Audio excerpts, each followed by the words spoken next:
argent, la conviction que vous allez réussir vous libérera de la sensation d'insatisfaction que vous avez par rapport à votre vie actuelle. Si vous êtes certain que vous l'aurez, vous ne souffrez pas de ne pas l'avoir aujourd'hui. Et ça augmente vos chances de l'avoir ultimement. Maintenant, vous vous souvenez peut-être dans le film Le Secret, il y a ces 3 étapes. Demander, croire et recevoir. Et je veux approfondir la partie de la demande aujourd'hui. Donc, le principe de succès suivant dont je parle dans mon livre s'appelle « Décider exactement ce que vous voulez », qui se concentre sur la demande. Avoir des préférences, avoir des désirs, se fixer des objectifs, avoir une vision, avoir des buts, devenir millionnaire, peu importe ce que vous voulez.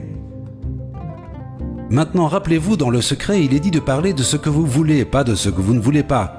Si vous n'avez pas encore fait cet exercice avant de rentrer chez vous dans l'avion ou peu importe, commencez à penser quels seraient les 101 objectifs que vous voulez atteindre. Lorsque j'interviewais le général Wesley Clark, il a dit « Ça ne prend pas plus d'efforts ni plus de temps de rêver grand que de rêver petit ».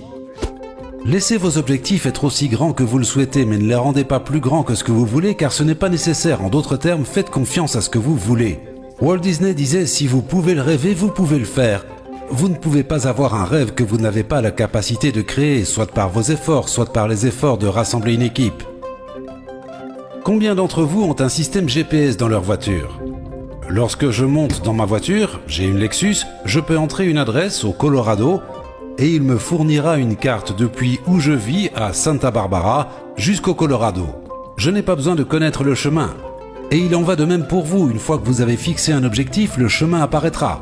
Trop d'entre nous ont peur de se fixer un grand objectif parce qu'ils ne voient pas comment l'atteindre, par peur d'avoir l'air idiot, ou ils ne veulent pas s'engager dans quelque chose et être ridiculisés et déçus une fois de plus. Vous n'avez pas besoin de savoir comment, vous avez juste besoin de savoir ce que vous voulez. Si vous êtes clair à ce sujet, alors le comment apparaîtra. Si vous conduisez dans le noir, vous ne voyez que 100 mètres devant vous. C'est tout ce que vous avez besoin de voir. L'autre chose dont je veux vous parler juste un instant, parce que je pense que c'est un peu une version différente sur la loi de l'attraction que j'entends moins souvent, c'est que nous parlons toujours d'attirer dans notre vie ce que nous voulons. Attirer $1 million, ou le conjoint parfait, ou la maison idéale. Mais je veux que vous pensiez à ceci également. Tout ce par quoi vous vous sentez attiré est une partie du système de guidage universel vous disant « c'est la direction dans laquelle vous êtes censé aller, c'est là que réside votre destinée ». Vous êtes attiré par certaines personnes, faites confiance à cela. Vous êtes attiré par certains enseignants, certains séminaires, à posséder certains types de choses. Mère Teresa a dit une fois j'ai demandé un avis à mon conseiller sur ma vocation. J'ai demandé comment puis-je savoir si Dieu m'appelle et pourquoi m'appelle-t-il ? Et il a répondu « vous le saurez par votre bonheur ». Si vous êtes heureuse, cela sera la preuve de votre vocation. Thomas Edison a dit « lorsque votre vocation devient vos vacances, alors le reste de votre vie est une bénédiction ». Une fois lors d'un séminaire au Canada, une femme s'est levée dans le public et a dit « j'ai une question ». J'ai dit « super, c'est quoi ?» Elle a dit « je n'ai pas été heureuse depuis 7 ans. Vous parlez de joie, je n'ai pas ressenti de joie depuis 7 ans. » J'ai dit « qu'est-ce qui s'est passé il y a 7 ans ?» Elle a dit « mon mari est mort. » J'ai dit « vraiment ? Et qu'est-ce que vous faisiez avant que votre mari meure et qui vous apportait de la joie ?» Elle a dit « eh bien je peignais, je jardinais, je jouais du piano. » Et j'ai demandé « avez-vous fait quelque chose de tout cela ces 7 dernières années ?» Non. J'ai dit « alors rentrez chez vous et ce soir je veux que vous jouiez du piano. Demain allez jardiner et le jour suivant allez acheter de la peinture et peignez quelque chose. Ensuite écrivez-moi ou passez-moi un coup de fil » et je lui ai donné ma carte. Environ une semaine plus tard, j'ai reçu un appel et elle a dit « je ne peux pas vous dire à quel point je suis heureuse. » Le bonheur vient en partie de faire les choses qui vous rendent heureux. Et pour une raison quelconque, la plupart d'entre nous passons notre temps à faire les choses qu'on pense devoir faire et on ne sort pas faire les choses qui nous rendent heureux.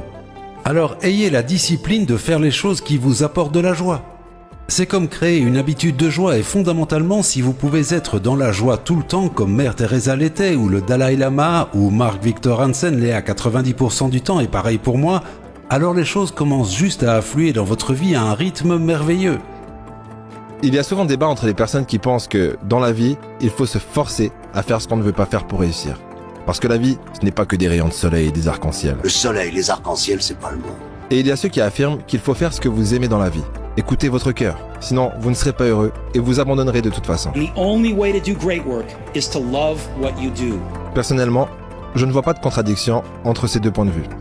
À un niveau macro, les valeurs, les objectifs et les problèmes que votre domaine d'activité essaye de résoudre doivent inévitablement vous inspirer. Parce que les gens travaillent pour l'argent, mais ils ne sont pas réellement motivés par l'argent lui-même. Si le salaire est votre seule motivation, vous ne ferez rien de plus que le strict minimum pour être payé. Et vous n'accomplirez donc jamais rien d'exceptionnel dans votre vie professionnelle. Après, bien sûr, il y aura toujours de nombreuses tâches journalières qui ne vous plaisent pas. Mais si vous avez une bonne raison de les faire malgré tout, ça ne sera pas si désagréable au final. Rien à voir, mais j'aime bien cette phrase qui dit « La discipline, c'est de faire... » Tu es une personne qui a peur de prendre la parole en public. Depuis un bon moment, tu cherches une solution. Tu cherches un remède à pouvoir supprimer, encore pouvoir soigner cette maladie, encore cette phobie de prise de parole en public. Tu suis certaines vidéos, tu regardes ou encore tu lis certains livres, mais tu n'arrives pas à mettre en application les exercices qui ont été donnés. Aujourd'hui, je te dis que tu as la chance de trouver le remède, de trouver cette solution. Parce que ce livre intitulé « Parler en public, les secrets de l'éloquence » est le remède, est la solution pour pouvoir finir avec cette phobie de prise de parole en public. Avec ce livre, le regret n'est jamais au rendez-vous. Avec ce livre, tous les secrets sont donnés, tous les détails sur la prise de parole en public sont vraiment mentionnés. Donc, n'hésite pas à prendre ton exemplaire parce qu'avec ce livre, le regret n'est jamais au rendez-vous. Si tu es intéressé, contacte simplement le numéro qui s'affiche à l'écran. Oui. Et tu sais quoi?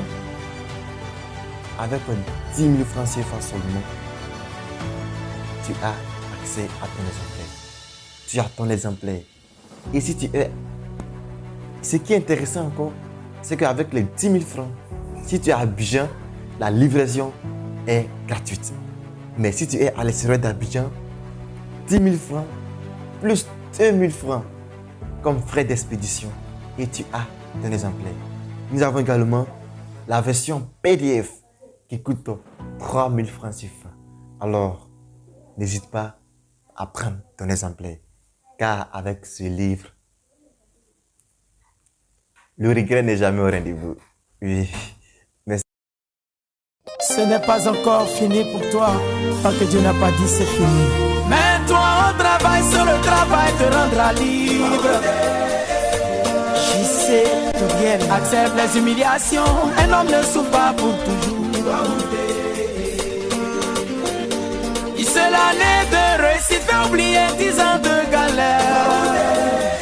Colonel Kouyaté, si tu te vends moins cher, la vie va te payer à crédit.